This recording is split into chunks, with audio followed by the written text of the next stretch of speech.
Wanna talk? So let's talk. Here. Talk. You wanna talk? You gotta talk, you need to talk. News talk. I talk, you talk to Solomon. I talk, you talk to Solomon. Yeah, let's talk to Solomon. Talk to Solomon. You gotta talk. Good evening, welcome. Talk to Solomon time. That's me, Stan Solomon, my co-host. Chief Steve. Former Police Chief Steve Davis, lawman extraordinaire, and our friend, Major General Jerry Curry joins us. General, how are you, sir? Good evening. Feeling good? Are you feeling good, General? I'm feeling super. Glad to hear it. General. Yeah, your sound level is awfully low. All right. Are you feeling good? I'm feeling great, but my producer hasn't been fed in some days now, so we'll have to whip him a bit more to get him going here. Anything you can do there, Paul, so the General hears? All right, can you turn your speakers up at all, General? Jerry? They're full volume, It's just full- like normal settings. All right, well, we'll just do our best here and see what's happening, because we're working here. All right, General, there was a story out of L.A., a 62-year-old man who had 12 children was working, and to make extra money, he gathered cans and bottles to turn them in, because that's a lot of mouths to feed. A couple of young guys decided they wanted to play what they call the knock 'em down game. It's popular among youth, mostly black, some Hispanic, and it's go find someone and see if you can knock them out with one punch. Well, they did knock this guy out, and he died. And now they're being held in jail. They're gang members. One is 16-year-old Malik Jones. The other is 17-year-old Nicholas Ayala. And the third one is Anthony Malcolm, 18. Now, one of them punched him. The other two recorded it and put it on their Facebook page because this is cool. And they laughed and had a good time and walked off and left him there to die. Now, this is one incident. There was another incident that happened not so long ago where a young man, a white guy, late in the afternoon, was walking along, and some black guy just walked up to him and cold cocked him and knocked him down, and then they took his clothes off, stole everything he had, and just left him there laying naked. He didn't die by the grace of God, not because these people gave a crap. And again, it was a lot of fun. They posted on the internet. I'd like your comments before I recommend that we find these people and then just shoot them in the head twice. Go ahead, General. There's no reason in the world why we should, as a society, accept that kind of behavior. Flat out, we just shouldn't do it. And to me, it's almost like the concealed carry business and the trouble out in Colorado, for example. I think there comes a time when you've got to stand up for the country, you got to stand up for the neighborhood, you got to stand up for yourself, and if somebody had been on concealed carry, for example, in that show, the whole outcome of that would have been different. And with this guy, it's too bad that he wasn't part of the concealed carry program. It'd be wonderful if he was, because I think some of those guys needed to have been blown away, and I'm sure he would have done it. Chief? Well, the first thing, this was not a knock 'em down incident. This was murder is what this is. But I still go back and I think about what we've done as a society. We've taken God and Jesus out of our schools and put the government in. And this is the kind of education that you get out of that program. But all males on this earth have certain powers that we possess more than the female sex has. And we're looking for a rite of passage. All young men are looking for a rite of passage. And they can either become supervillains or superheroes. And it's up to society, especially up to moms, to encourage the rite of passage to be superheroes. And by the way, in that theater you just alluded to, General, I'm not going to use that guy's name, I just call him Putz. But at any rate, where he was there bent on whatever he was bent on, don't know whether he was in his right mind or not. I believe he was programmed. That's just a personal feeling. This event came, like many other events around the world, just in time to help to promote a UN gun law or a national gun law. And that's exactly what we're seeing here. In 2 weeks, they're going to vote on the UN law that would take over control of who could own guns in this country. But at any rate, 3 guys, 3 young men, just what the chief was talking about, put themselves between the gunmen and their girlfriends and paid with their lives. Heroes. Heroes. So we want to recognize there are heroes as well as villains. Yeah, you know, I'm a military guy, and I've spent my life around heroes. I've lived around them. I've lived with them. Some of them have saved my life from time to time. I've saved some of their lives from time to time. These people are heroes, and they should be accorded the treatment that heroes deserve in our society. I think it's wonderful that we still have among our young people these people with this kind of a spirit who are willing to stand up and take the bullet for somebody else, do their very, very best to make things work out well. I think it's just wonderful. I think these people show us how great America once was and how great it can be, and you can ignore all the nuts in Washington and other places in government who try to persuade us that America has lost its greatness. The answer is garbage. You get me out on a shooting range with you at one end of the range, and we'll see how much I've lost. Well said, gentlemen. I'll join you in any foxhole anytime you call me. And by the way, my rating when I qualified as a special deputy for the Sheriff's Department here in Marion County was 97.6. The guy the cardboard cutout that I shot, let's put it this way, he wouldn't have fathered any children, sung any songs, had any problem with his heart beating too fast because it was shot out, and just for good measure, I took out both shoulders. Are you impressed? Stan, I'm having terrible time with the volume. I really cannot hear what you're saying or what Steve's saying. All right, I apologize. What we're going to do is we're going to take a quick break, and then they're going to call you back and see if maybe by reestablishing contact. So everyone, stay tuned. We'll be right back in a couple minutes. General and Steve will call you right back and see if we can solve this problem. We'll be right back, folks, with more of Talk to Sullivan. Hello, I'm Peyton from Travel to Fame and Last Stand. I'd like to start out by telling you a little bit about me. I've led a pretty fortunate and very eventful life. I lived in Nicaragua for 4 years as a missionary, where I learned to speak Spanish and Miskito. I'm the lead role in a featured film that's scheduled to release this November called Two to Tangle. I've participated in multiple modeling and talent contests, and I'm the 2012 Harley-Davidson Nicaragua poster girl. However, now I'm starting a new endeavor that I believe I'll like very much because I get to connect with you, and you guys get to participate in the show. Let me tell you a little bit about it. Stay close. Two projects take their audience to a place that they've never seen and connect them in a way that they have never, ever been connected to an entertainment network. Ways to engage, participate, and directly communicate with the characters through their ups and downs and highs and lows will always keep viewers searching for more.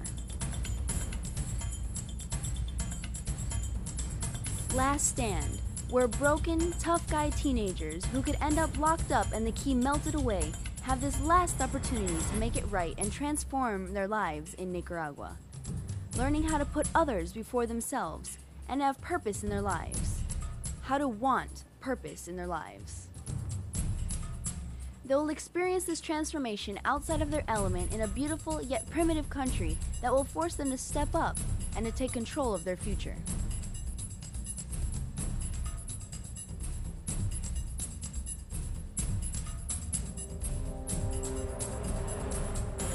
Have you ever thought of a vacation where you can experience purpose, fulfillment, giving back, risks, rewards? Well, it's called Travel to Fame.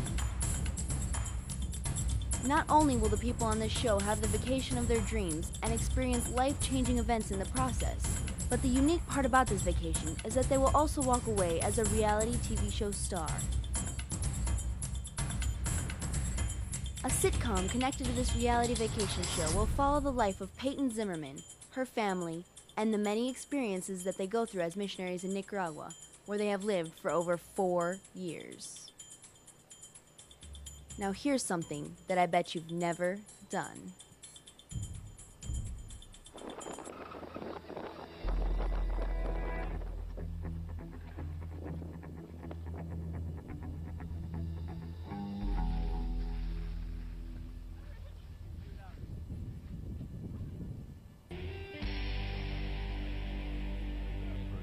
still see the steam escaping from its crater. It is the youngest and most active volcano in all of Central America. It lasts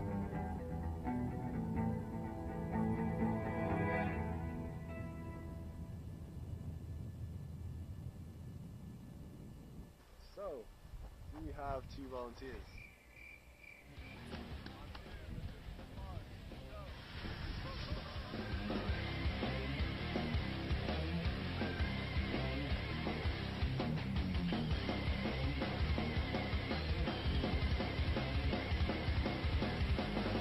Join us, and you'll be able to ride the volcano with me.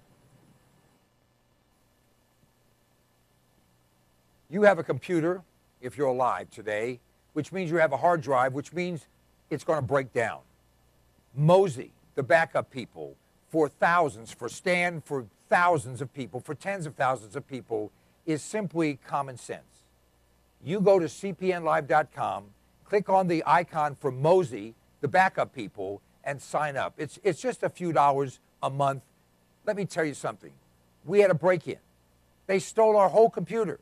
You know what? When they take the computer, you can't recover anything, but we had Mosey. We had the backup. We were able to restore everything simply by buying another computer. cpnlive.com, click on the icon for Mosey, the backup people, and give yourself common sense, peace of mind, great value, the best thing you've ever done. Sooner or later, it's going to be Mosey, the backup people.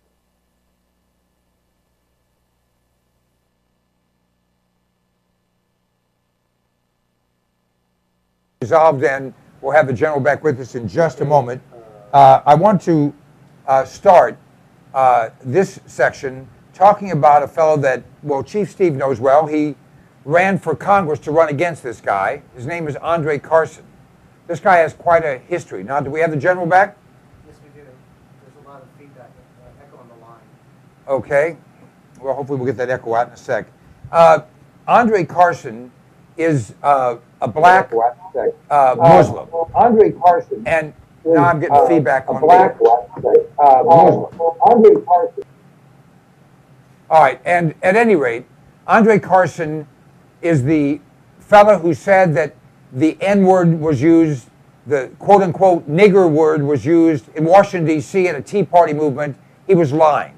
Everyone confirmed that he was lying. It didn't make any difference. He's the guy who said that white folks in the Tea Party want to see black folks hanging from trees. He was lying. Everyone knew he was lying. He doesn't seem to care. Now, and of course, he's the favorite of Obama and the first one to rush up and thank Obama for promoting Muslim moron concepts, and all Muslim concepts are moronic, but he's the guy that now says that we should model American schools after madrasas or madrasas. This is where they sodomize the boys, rape the girls, beat everybody, make them to become zealots, and put serving the cause, allegedly the cause, over their lives, their families' lives, and their children's lives. Am I exaggerating here at all? Not a bit. It's terrible. Now, General, did you hear any of that I just said? About half of it. Let me say to you, I have no sympathy for people. You know, this guy really needs something to happen to him. He needs to be taken out somewhere in the woods and strung up. And I don't mean in terms of killing him. I mean in terms of tie this guy up by his arms or by his thumbs or something like that, and just leave him out there for about 48 hours. Let him get to know nature firsthand, of course. But this doesn't make any sense. Why in the world would you want your children, your daughters, your sons sodomized and raped just to make somebody happy with their religion? I don't understand it. It doesn't make any sense to me. And I got to tell you, if I were one of the parents involved in this, I would do something much more violent than just talk about it. Well, you're a man's man, General. Chief? Well, you don't have to understand it to know that it's true.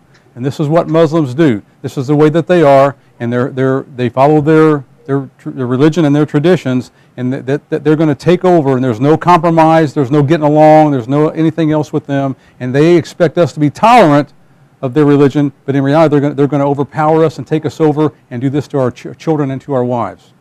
and they believe it's for their best good, that they be mutilated in their genitalia, that they be conditioned. Everyone perhaps saw that video of that 22-year-old girl who did nothing other than be attractive to two different Taliban commanders. And so since she wouldn't choose either one of them, because she actually believed that she shouldn't, she was already had been married. I guess they'd killed her husband, or her husband was killed. So they knew that she wasn't a quote-unquote virgin. So they just decided in front of everyone to shoot her 9 times and kill her. She didn't so much as say a word. She just absorbed the bullets until she died.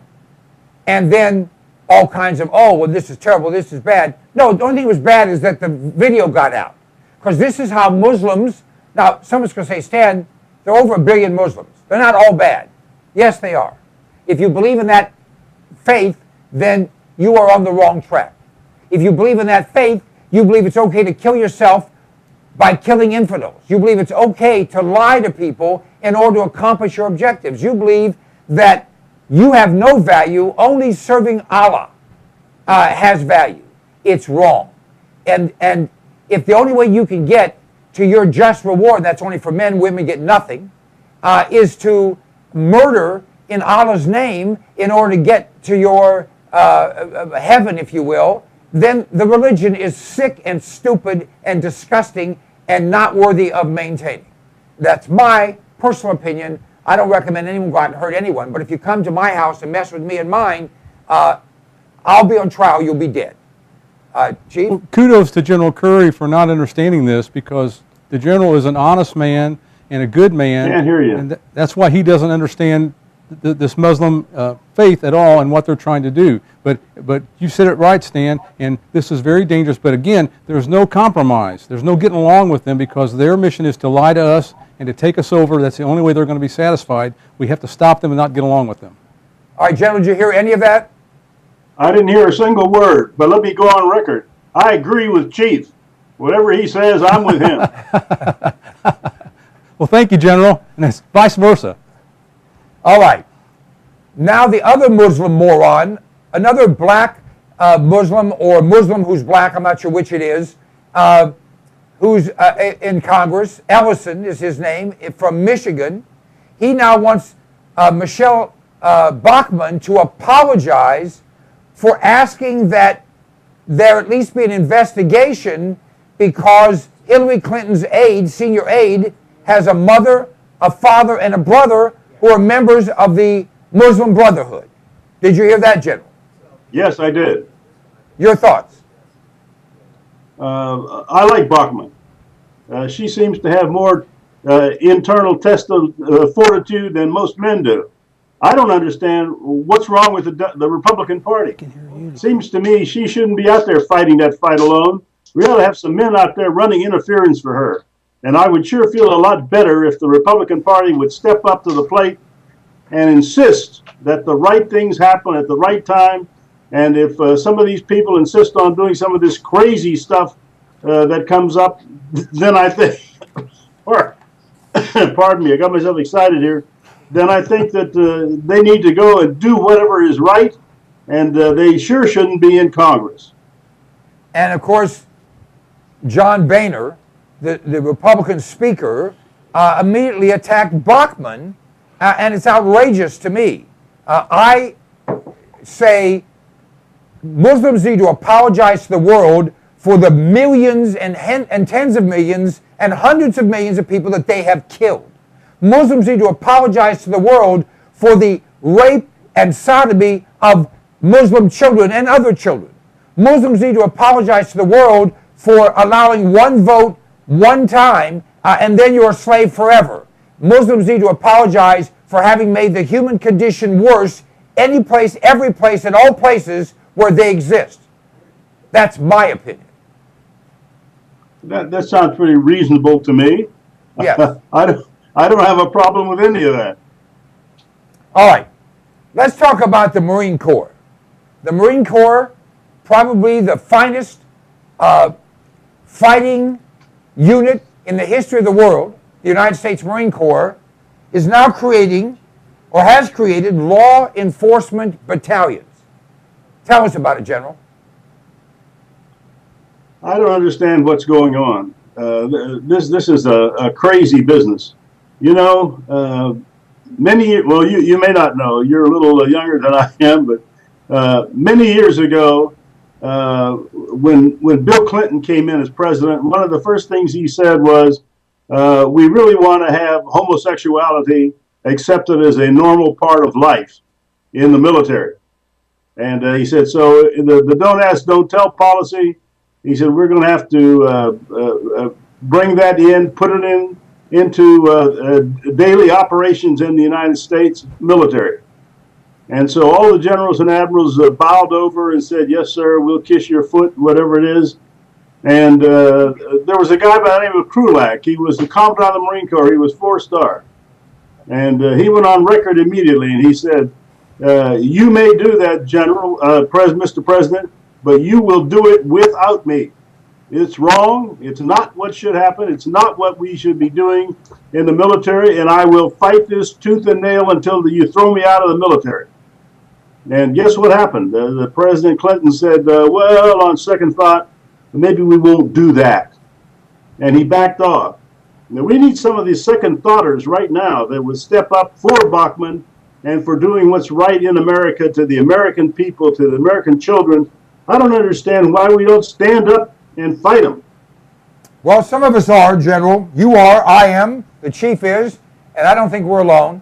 But we don't have politicians with testicles. We have politicians with pristine for mouthwash. And I'm tired of it. Now, hopefully this next election cycle, we'll see some changes. I don't expect to see enough changes to make us happy, but at least we're going to see some changes. Steve Stockman, we just heard from Larry Pratt, is very likely going to be returning to Congress. Ted Cruz will most likely be the new senator, much more conservative than his predecessor, the lady who's now the senator from Texas. Dick Lugar lost in the primary to Richard, what's his name? Murdoch. Richard Murdoch, who's dramatically more conservative. I think we're going to see not only the Republicans take over the Senate and increase their majority in the House, but I think we're going to see conservatives increase their presence to the point of being omnipresent, and that will be worthwhile. Now, we're going to end up with a moderate president in Romney, but that beats a communist president like Obama. But if we put enough pressure on Romney, then hopefully we'll be moving in the right direction. I believe that this idea of the Marine Corps forming law enforcement battalions is a concept that would allow a misguided or evil president like Obama to then use the military against the American people and call it law enforcement. Chief? You're absolutely right. And I want to get back to the homosexuals in the military comment, because the facade is we want to be fair to homosexuals, or we want to be open about homosexuals. But that's not what's happening. The idea is to destroy the military. And the way the military branches are set up is everything supports the frontline fighters. The soldiers on the ground, the airmen in the air, everything on the front line, everything is designed to support that. And so in the background, the Marine Corps, which is designed to be a ground fighting force, a semi-aquatic ground fighting force, they don't really need the military police establishment like the other branches have. And there is a need for military police, but you just hit the nail on the head. This is not designed to police the military. This is designed to eventually police civilians. General? Yeah, Steve is absolutely correct. The military is to the protection of the United States of America. That's what the military does. It takes care of this country, and it sees to it that no other country militarily overruns us or does harm to this country. The idea of making a police battalion out of the Marines or the Navy or the Army is anathema. No person in their right mind, I don't know where the generals are today, or where the admirals are. My goodness, in my day, the whole Pentagon would be up in arms over this idea. Instead, they're just very meekly saying, well, we'll train the battalions, whatever you tell us to do. The answer is garbage. It is not a mission that the military should have, and therefore they should not take it on. And even if it's for nation building, which is, their smoke screen, that's not a military objective either. We shouldn't have our military training people on how to write traffic tickets. Our military is to kill people and break things and defeat our enemies, period, end of story, and we don't want to take any edge off of that for any reason. Raise your right hand and repeat after me. But that's why this talk about homosexuals in the military is taking hold, because they're trying to use that facade to destroy our ability to destroy our enemies. Right, and then the good fighting men will leave, and all you have left is the sodomizers who will say, I don't want to mess with shooting them, I'm busy fornicating. And then we'll have no military. And you cannot build a military out of homosexuals. Sorry, not going to happen. All right, we're going to take a quick break. We'll be back with Major General Jerry Curry, former police chief Steve Davis, and me. I'm here too. Stay tuned.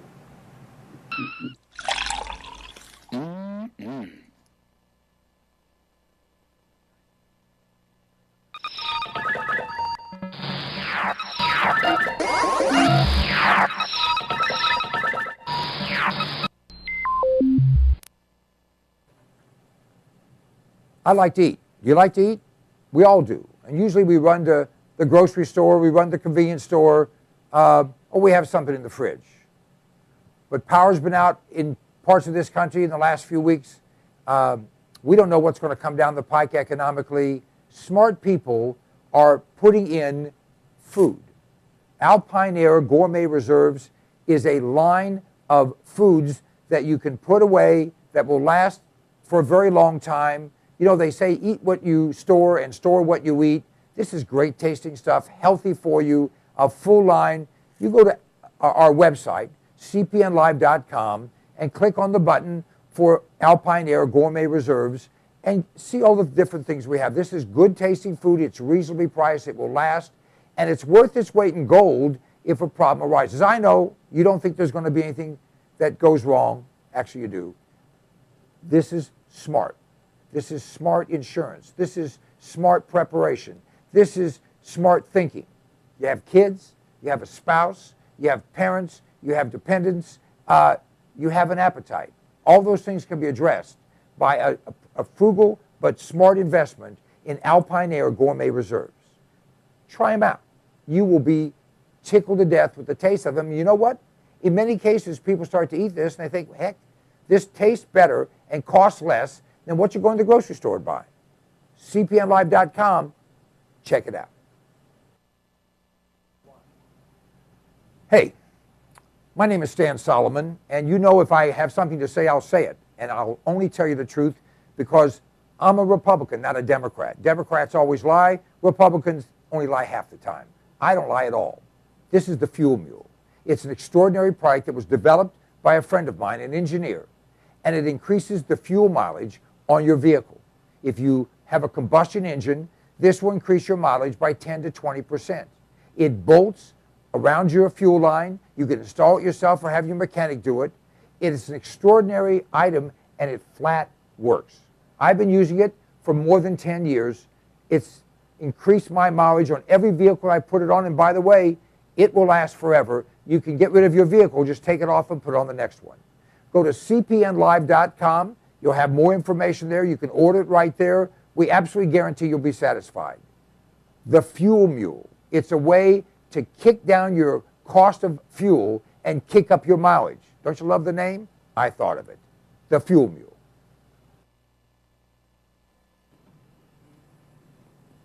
Hello, I'm Peyton from Travel to Fame and Last Stand. I'd like to start out by telling you a little bit about me. I've led a pretty fortunate and very eventful life. I lived in Nicaragua for 4 years as a missionary, where I learned to speak Spanish and Miskito. I'm the lead role in a featured film that's scheduled to release this November called Two to Tango. I've participated in multiple modeling and talent contests, and I'm the 2012 Harley-Davidson Nicaragua poster girl. However, now I'm starting a new endeavor that I believe I'll like very much because I get to connect with you, and you guys get to participate in the show. Let me tell you a little bit about it. Stay close. Two projects take their audience to a place that they've never seen and connect them in a way that they have never, ever been connected to an entertainment network. Ways to engage, participate, and directly communicate with the characters through their ups and downs and highs and lows will always keep viewers searching for more. Last Stand, where broken, tough guy teenagers who could end up locked up and the key melted away have this last opportunity to make it right and transform their lives in Nicaragua. Learning how to put others before themselves and have purpose in their lives. How to want purpose in their lives. They will experience this transformation outside of their element in a beautiful yet primitive country that will force them to step up and to take control of their future.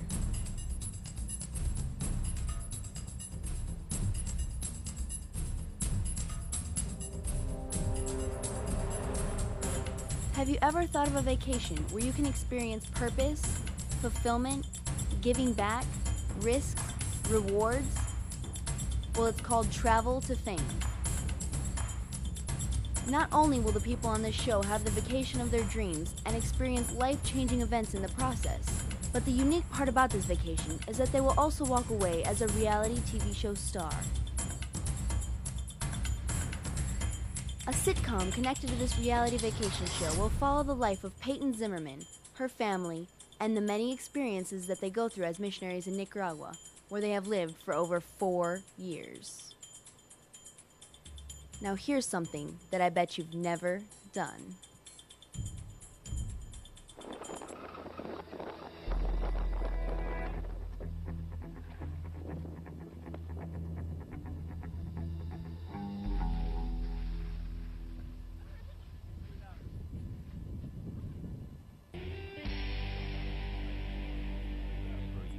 See the steam escaping from its crater. It is the youngest and most active volcano in all of Central America.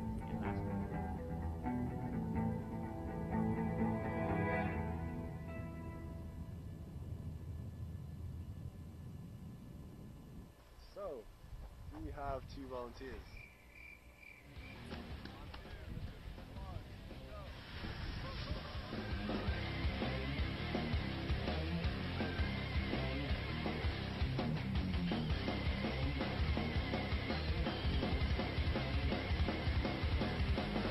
Join us, and you'll be able to ride the volcano with me.